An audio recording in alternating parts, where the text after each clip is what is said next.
Blue Owl Capital Inc., ticker LWL, just dropped their Q2 2026 earnings, and they technically missed consensus on GAAP net income but beat expectations on their adjusted metrics. Right. Let's hit the headline numbers immediately. Total GAAP revenues came in at $753.1 million, but GAAP net income was a surprisingly thin $11.4 million. Yeah, which translates to just $1.02 per basic and diluted Class A share. Exactly. But for guidance, management announced a 2026 annual dividend of 92 cents per Class A share with $0.23 declared for Q2, payable August 27th to shareholders of record on August 13th. And how did the stock react? It barely twitched in after-hours trading. Well, yeah, and the reason it barely twitched is because the market is just, hyper-focused on the non-GAAP side of the ledger. Yeah, the adjusted numbers. Exactly. I mean, fee-related earnings, or FRE, came in at $392.2 million. That's up 9% year-over-year, which is $0.25 per adjusted share. Wow. And distributable earnings reached $351.2 million, or at $0.22 per adjusted share. So if you're looking at this, you are immediately confronted with a financial paradox. The goal of this deep dive is to unpack the underlying engine generating these top-line numbers for you. We need to cut through the accounting noise and evaluate the actual health of Blue Owl's AUM, their segment performance, and those diverging margins. Yeah, it's a lot to unpack. So with the headline earnings on the table, we really need to look at the raw fuel driving those fees. Basically, Blue Owl's asset gathering and deployment machine. And that machine is running hot. I mean, total assets under management, or AUM, hit $319 billion. That's massive. It is a 12% increase since Q2 of 2025. Not talking. Co-CEOs Doug Ostrover and Mark Lipschultz actually noted in the report that this is a five-fold increase since they listed 5 years ago. 5 times the size in 5 years. Yeah, but absolute scale is only half the story here. The structure of that $319 billion is the real bedrock of the firm. Right. You're talking about the permanent capital. Exactly. Their permanent capital base grew 10% to $225.0 billion. And that specific pool of money generated a massive 85% of their FRE management fees over the last 12 months. You know, I tend to look at a permanent capital base like a highly sticky enterprise SaaS subscription model. Oh, that's a good way to look at it. Yeah, because in traditional asset management, capital is flighty, right? The market tanks, investors panic, they hit the redemption button, and AUM just evaporates. Right, and the management fees vanish right along with it. Exactly. But permanent capital provides this recurring, predictable revenue stream that doesn't just disappear during market turbulence. Yeah, it shares a lot of DNA with a SaaS model, but with one vital difference that makes it vastly superior for an asset manager. Which is? A SaaS customer can usually cancel their contract at the end of the year. Permanent capital investors are locked in. I mean, there's essentially no cancel button. Oh, wow. So they can't just pull their money out if they get spooked. Right. And they are still just pouring concrete on this foundation. I mean, they pulled in $7.8 billion in new capital commitments in Q2 alone. Just in Q2. Yeah, with $7.6 billion that being pure equity. Okay, but hold on. There is a glaring discrepancy here in the report. Total AUM is up 12% year over year, but fee-paying AUM, the metric that actually pays the bills. The FPUM. Right, the FPUM, it only reached $190.6 billion. That's just a 7% increase.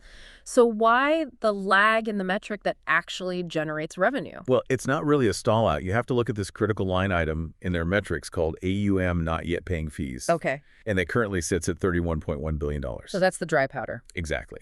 It's capital they've raised, but they just haven't deployed it yet. They haven't found the right deals. Got it. So the fee meter hasn't started running. You got it. But once it is deployed, Blue Owl expects this coiled spring to generate roughly $380 million in expected annual FRE management fees. Wow, $380 million just waiting in the wings. Yeah, so that 7% FPUM growth, it's not a stall, just a backlog. Okay, so knowing that there is over $31 billion waiting to be deployed, the immediate next question is, where exactly is Blue Owl placing these bets across their business? Right, the segment breakdown. Yeah. Management pushes this heavy redefining alternatives and diversification narrative, but looking at the pie chart, credit is still the absolute behemoth. Oh, without a doubt. I mean, credit is at $158.1 billion in total AUM.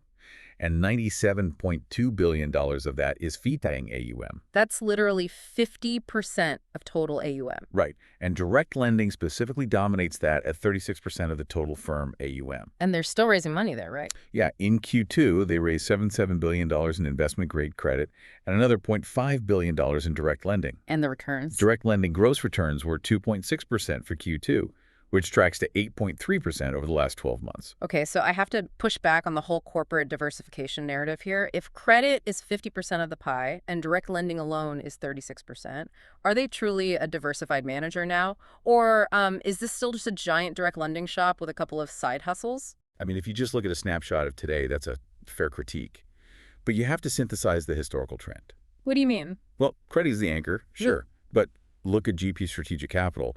That segment grew 7%. Right, the GP stakes, taking minority positions in other management firms. Exactly. That's at $71.5 billion in AUM, with $41.4 billion paying fees.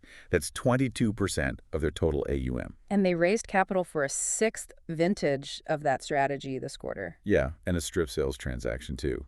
And the historical performance here is just staggering. I mean, their GP Stays 4 of A fund boasts a 47.6% gross IRR since inception. Wait, really? 47.6%? Yeah, it's massive. And then you look at real assets. That's $89.4 billion in AUM, or 28% of the firm. Driven heavily by net lease, right? Exactly. Net lease is 17% of total AUM. They just raised $2 billion in their seventh vintage drawdown product there. And the yields are solid there, too.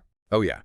Like their Blue Owl Real Estate Fund 6 shows a 24.2% gross IRR since inception. So because the underlying capital is permanent, this isn't some risky pivot away from credit. It's a really stable expansion across the whole alternative asset ecosystem. Okay, so top-line growth and these impressive historical IRRs, across multiple segments, they look great on a slide deck. Sure. But how efficiently is management actually converting those fees into earnings for the shareholder? Yeah. Let's look at the margins and the risks. This is where the accounting gets really interesting. Yeah, because we have this wild margin divergence. GAAP margin actually dropped year over year, falling from 12.0% in Q2 of 25 to just 9.4% this quarter. Right. But conversely, the non-GAAP FRE margin fee-related earnings margin, it actually increased from 57.0% to 58.5%. It's a huge gap. So I have to ask, with GAAP shrinking to single digits at 9.4%, but management wanting us to look at this 58.5% FRE margin, is this just accounting magic to make the quarter look better? It's a fair question. I mean, is there a fundamental reason investors should actually trust the FRE metric? You have to look at the non-GAAP reconciliation to explain the delta here. The GAAP numbers are just weighed down by these incredibly heavy non-cash or one-time items. Like what? The expenses. Exactly. Total GAAP expenses were $636.6 million for the quarter. That's huge. And a massive portion of that is compensation and benefits, $359.4 million just for that. Right. But then you have $85.4 million in amortization of intangible assets. Okay, so that's from all the recent acquisitions, like buying other managers to fuel this diversification. Exactly. When they buy a company, they pay a premium over the hard assets, creating intangible assets on the balance sheet. GAAP requires them to amortize or slowly expense that value over time. So it's an accounting hit, not actual cash leaving the building. Right. It's non-cash. And then there's the equity-based compensation. Oh, right. Paying employees in stock. Yeah, that's massive. Over $100 million combined between standard employee equity comp and acquisition-related equity comp. So they are issuing stock, which dilutes the shareholders. Yes, exactly. GAAP forces them to record that as an expense. But FRE margin strips all of this away, the amortization and the stock-based comp. Why do analysts track that so closely, then, if it ignores dilution? Because FRE shows the core cash-generating efficiency of the management fees. It proves that the actual day-to-day operations turn nearly 60 cents of every dollar into pure cash profit. Okay, I see. But management also explicitly flagged some notable risks in this report. They did, mostly regarding the inability to recognize the anticipated benefits of all these acquisitions. And the cost of integrating them. Exactly. Plus, their ability to manage this rapid growth. They also mentioned exposure to broader geopolitical and economic competitive factors. Yeah. Which, I mean, makes sense. Right, because even with permanent capital locking in the fees, if interest rates stay high or the economy tanks, the underlying assets, like those direct loans to middle-market companies, could start defaulting. The fees are sticky, but the assets are still tied to the real economy. So let's bring this deep dive to a sharp close. Blue Owl Capital is sitting on $319 billion in AUM, fueled by a highly stable $225 billion permanent capital base. Right, and that base generates 85% of their fee-related earnings. Exactly, and it allows them to expand steadily across credit, real assets, and GP stakes, despite that gap margin compression from acquisitions and equity comp we just talked about. Yeah, it's an incredibly powerful engine. It is. Which leaves you with a final strategic question to mull over. Okay, what is it? With $31.1 billion in AUM not yet paying fees, Blue Owl clearly has a massive war chest. But in a shifting macroeconomic environment with potential rate changes, how quickly and safely can they actually deploy that dry powder to realize that $380 million in projected annual fees? That is the big question. Because having the cash committed is one thing, but deploying it without taking on undue risk is the real test. Follow the show for daily, no-nonsense earnings coverage.